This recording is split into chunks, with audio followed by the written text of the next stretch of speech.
The news is that Mbappe ended up re-signing with PSG, a 3-year deal until 2025.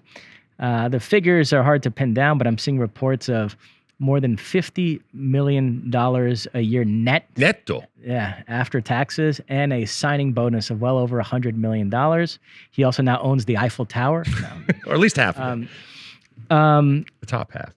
I am stunned. I know a couple people came after me on Twitter pointing out that I had been saying for weeks that it was definitely going to be Real Madrid. I plead guilty to that. I never thought he would take it this far and then not go to Real Madrid. I felt like if he was going to resign with PSG, it would have happened much earlier. He claimed last summer that he wanted to go to Real Madrid and was disappointed they didn't accept that PSG didn't accept the 200 million euro offer. He's turned down numerous offers since then from PSG for a contract extension and to take it all the way to the end of the season. And as recently as the middle of last week, everybody who was in the know was saying it was going to be Real Madrid. He had told him he was coming. And then he had this change of heart at the last minute, and it's PSG. So we can discuss the implications from the PSG side, Real Madrid side, and then just larger implications for the European football.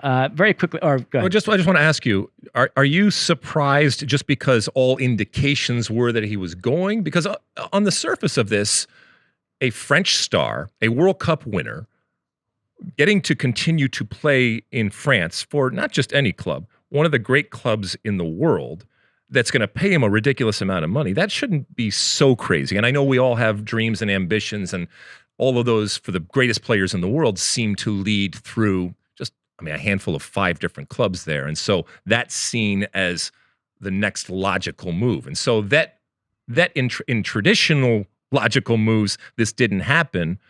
That couldn't be a surprise, but because it's him, is it less of a surprise?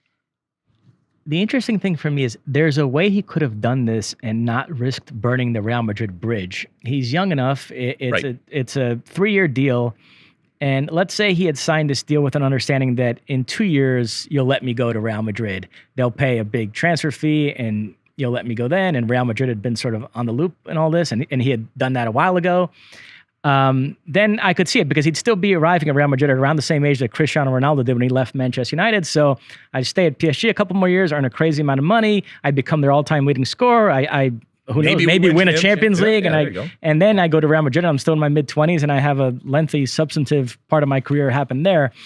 But man, the way this played out, Real Madrid are feeling very jilted right now. So I don't know if his dream has always been to play for Real Madrid. Now, Real Madrid can be very cavalier about this now and say like, oh, that's it, that train has passed, we're never going for you again. I want to see in a couple of years if Mbappe is the clear-cut best player in the world, the biggest star, and he is available in the transfer market, and Barcelona are bidding for him or English clubs, and Real Madrid is not going to get in that mix and revisit that. Those 2 years could heal those wounds, and I don't know. So yeah, but it strikes me as a little bit of false bravado from the Real Madrid side right now. But nevertheless, he did do this in a way that upset them. While there were ways he could have done this where it might not have. So that part of it surprises me. Like I said, I think if he had re-signed with PSG, I thought it was going to be a while ago, and everybody understanding what this means. It's a short-term deal. I still want to go to Real Madrid eventually.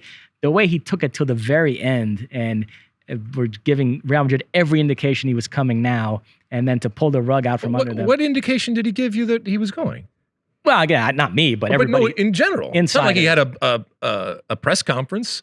That's true, yeah. I'm just relying on all the insiders. Right, okay. All right. Fabrizio Romano types. What do they know? Right. Yeah. So a couple of things from a PSG perspective, to state the obvious, this is absolutely massive because Mbappe is the guy that gives that whole project a sense of youth and excitement. You take him out of there, and all of a sudden, that team, it starts to become like a mid-2000s Real Madrid late Galactico era where you have a bunch of big names like Messi and Neymar, but they're all kind of past their prime, and it starts to feel like a place where, trophy players go late in their careers to earn a big paycheck when they're not that great anymore. It just sort of gives it a whole different feel. As long as Mbappe's there, you can't really accuse him of that. They have the best player in the world in his prime playing there. So it gives the whole team, the whole project a different feel. It would have been so humiliating to turn down an offer of 200 million euros for him one summer, get knocked out by Real Madrid in the Champions League, and then have him go there for free. Right. So they averted that complete humiliation, which would have discredited that whole project. Well, because this is one and arguably the greatest player in the world right now, depending on how you look at it, there's there's baggage and there's repercussions from these things. And so now we hear this news, and then all hell breaks loose when it comes to La Liga. Let me. So, you want to? Let's. We'll get there. But well, I mean, we can't spend a half an hour on this. Fair. I'll whip through this quickly. The big challenge now for PSG is, can they build a proper team around them that can actually win the Champions League? Because we found out this season that just those 3 stars alone aren't good enough to do it. And there are reports that they're bringing in this guy, Luis Campos, to be their sporting director, who I think is one of the best sporting directors in European football. Now, it's always curious to see how a proper football guy can function in that PSG vortex and what he's actually allowed to do there. Oh, who's not good enough there for PSG? Who do you get? Well, there's a sense that it's too many stars, and they actually need to unload some of those guys. It's too much talent. Yes, too much talent. And so, and Pochettino is going to be gone, and we'll see what they bring in as a manager. And so, from the Real Madrid side of it, quickly, it's interesting because there's been this sense since Ronaldo left in 2018 that they're not quite the same. Real Madrid have dropped down in terms of quality and star power, and yet here they are. They've won La Liga 2 of the last 3 seasons, and they're in the Champions League final. So they're sort of projecting this image the last few days of like, we were operating from a position of strength. Mbappe wasn't a need; he was a nice to have. Mbappe is going to win the Ballon d'Or this year, so we're still Real Madrid. One of the big beneficiaries of this has been Vinicius Jr. because now they're all in on this notion that we already have one of the great young players in the world. There are even people in the Madrid media saying Vinicius is better than Mbappe, which I'm the biggest Brazilian homer. That's preposterous. But so. I mean, where do you come down on that? Do you think Real Madrid are lacking a big star? They miss out on both Haaland and Mbappe, or do you think no, they're fine? The fact that they're in the Champions League final shows that they're not lacking anything. That Mbappe would have been nice to have, but they're No, if they want to continue to be this elite team and to be this super club, then you have to do things like this, which is why there is that surprise. And I think the surprise that I was asking you about, I think it's legitimate relative to what Real Madrid is and the way we think about what Real Madrid. However, this particular Real Madrid team, like they spend plenty of money on it, but it's not the Galacticos in the way that we think about it. And so getting that next big star, and that's what Real Madrid is. And let's be honest, where they are right now when it comes to Champions League, I mean, this is a Cinderella team that has gone to the well time and time again. And again, the soccer gods have smiled very kindly on them relative to the talent that they have. And I don't want to see a pragmatic Real Madrid team. I don't want to see a frugal or financially prudent Real Madrid team. All right, so we get to the part that you Speaking really of finances. about. So La Liga have filed a protest with UEFA. They're wondering how on earth PSG can give Mbappe this contract and still be in compliance with financial fair play when they're paying Messi and Neymar and all these other big stars, massive deals. La Liga's president, Javier Tebas, has long been a critic of these golf clubs, he calls them, the PSGs and Man Cities and Newcastles. He thinks they're ruining football. Let's stipulate that probably nothing's going to happen there, and financial fair play is a joke, and it's never going to be enforced, and the PSGs and Man Cities are going to be able to continue doing what they've been doing. So the discussion is, what does this mean for European football? A few weeks ago, when Bayern and PSG both clinched league titles on the same weekend, we were talking about the lack of competitive balance, and I said, that Bayern would bristle at being lumped in with PSG, given the way they operate and how PSG operate, but that a league in which the same team wins every season because they generate more revenue is just as boring to me as a league where the same team wins every season because they have the richest owner. It's a distinction without a difference. Now, I was perhaps a bit too flippant there. There is a difference that we need to flesh out. So, the argument from the Real Madrid side is, they're not looking for like true competitive balance across the board and a salary cap and leveling out the playing field. They're perfectly happy with a super club structure in which they have an advantage over 99% of the clubs, but they feel like they've earned that through decades of being successful and building up their brand. They're put off by this notion that there are clubs like PSG and Man City that could just buy their way to super club status. They don't like the competitive imbalance among super clubs. Do you have any sympathy there, or do you roll your eyes at that? I mean, what's your overall take on that? Wah. I mean, no, I have no sympathy at all for them. I don't care how you get it. I mean, the story is old as time, right?